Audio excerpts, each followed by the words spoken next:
Selamat pagi pemirsa, Anda menyaksikan Breaking News TV One bersama saya Ana Tealita. Dan pemirsa, sidang lanjutan kasus pembunuhan berencana Brigadir Nofriansyah Yosua Huta Barat hari ini kembali digelar. Kita akan langsung terhubung dengan Anggi Eboni, sudah berada di Pengadilan Negeri Jakarta Selatan untuk agenda pemeriksaan saksi ahli terhadap kelima terdakwa hari ini.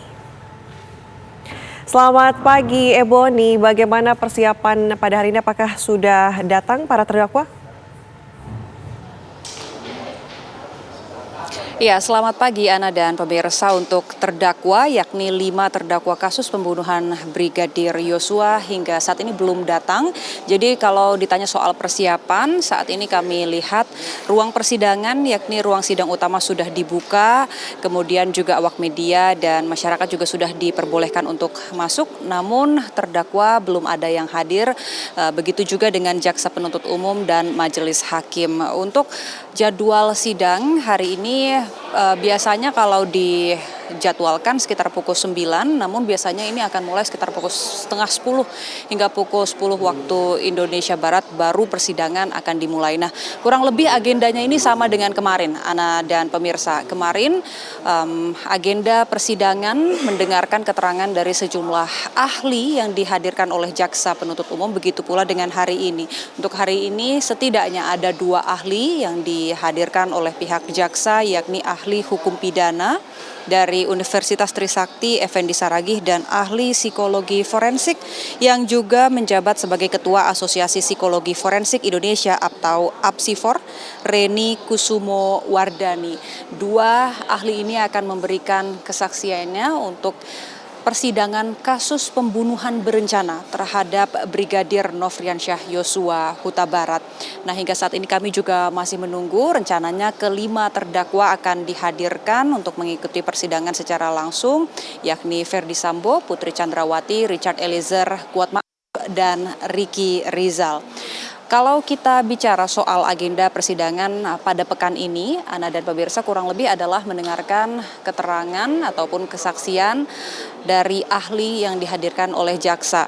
Hari ini ada ahli pidana dan ahli psikologi forensik, tapi kalau kita bisa mengulas juga persidangan yang kemarin berlangsung, ini juga ada sedikitnya 5 saksi atau 5 ahli yang dihadirkan oleh JPU. 5 ahli ini ada ahli forensik, kemudian ahli digital forensik, ahli inavis, dan juga ahli kriminologi. Yang pertama ada ahli forensik, ini adalah pihak yang pertama kali melakukan autopsi terhadap jenazah ataupun mayat dari Brigadir Yosua. Ini adalah Farah Karo, kemudian juga ada ahli forensik atas nama Ade Firmansyah. Kemudian kemarin juga untuk ahli digital forensik atas nama Adi Setia, lalu ahli inavis atas nama Eko Wahyu Bintoro, dan ahli kriminologi Profesor Dr. Muhammad Mustafa. Nah, untuk persidangan kemarin kami juga mencatat beberapa poin ataupun hal menarik di persidangan kemarin. Yang pertama, kalau bisa kami rinci, dari ahli forensik yang pertama kali memeriksa ataupun mengautopsi jasad Yosua Huta Barat, ia mengatakan bahwa pihaknya menemukan total ada 7 luka tembak masuk dan 6 luka tembak keluar, di mana dari total luka tersebut 2 diantaranya ini dinyatakan sebagai luka fatal yang bisa menyebabkan kematian.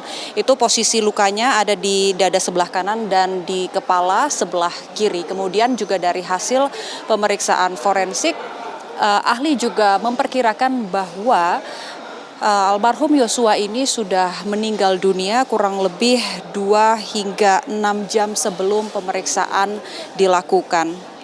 Selanjutnya, untuk keterangan dari ahli kriminologi, yakni Profesor Dr. Mustafa, ia mengatakan bahwa sebenarnya ada beberapa motif yang bisa melatar belakangi seseorang melakukan pembunuhan.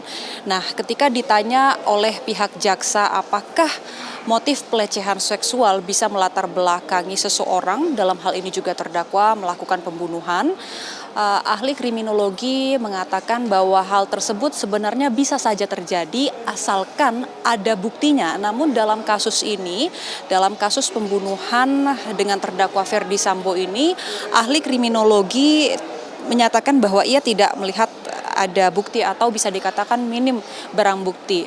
Ahli kriminologi ini juga mencatat ada hal menarik di mana ia menilai seharusnya terdakwa atas nama Ferdy Sambo ini sebagai seorang perwira tinggi polisi apabila mengetahui bahwa istrinya telah diperkosa, harusnya ia melakukan visum terlebih dahulu untuk nantinya bisa mengadu kepada pihak kepolisian agar alat buktinya cukup.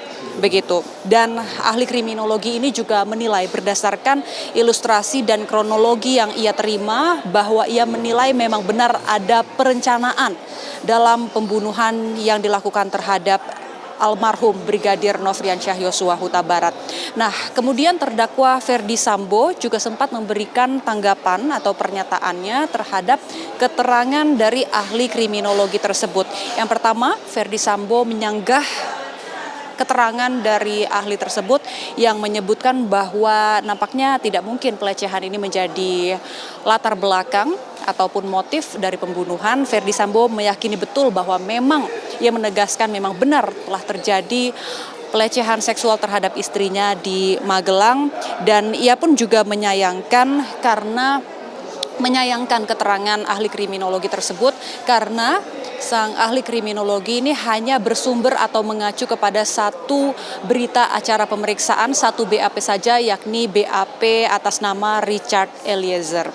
Selain itu, pemirsa, kita juga akan membahas mengenai poin-poin ataupun keterangan yang disampaikan oleh ahli digital forensik Adi Setia, yang dalam hal ini ia adalah ahli digital forensik di Direktorat Tindak Pidana Siber Bareskrim Polri. Ada beberapa hal yang ia ungkap, yakni ternyata ada komunikasi antara terdakwa Ferdy Sambo dan juga terdakwa Richard Eliezer pada tanggal 19 Juli 2022, yakni 11 hari pasca tewasnya almarhum Brigadir Yosua Huta Barat. Di percakapan tersebut, ini adalah percakapan di aplikasi WhatsApp yang mengungkap bahwa Ferdy Sambo sempat menanyakan kabar kepada Richard apakah ia dalam kondisi sehat, kemudian dijawab sehat oleh Richard, dan bahkan Ferdy Sambo sempat mengatakan kalimat, "Buat tenang keluarga di Manado ya, Chat. WA saya kalau ada yang nggak enak di hati kamu." Jadi itu adalah salah satu poin juga yang kemarin dibahas oleh ahli digital forensik di persidangan kemarin. Dan hari ini sekali lagi kami informasikan 2 ahli setidaknya dari pihak JPU akan memberikan kesaksiannya, yakni ahli pidana atas nama Effendi Saragi dan juga ahli psikologi forensik Reni Kusumawardani untuk semakin memperterang dan memperjelas fakta-fakta di persidangan ini. Sementara demikian, Ana. Terima kasih laporan langsung Anggi Eboni dari Pengadilan Negeri Jakarta Selatan.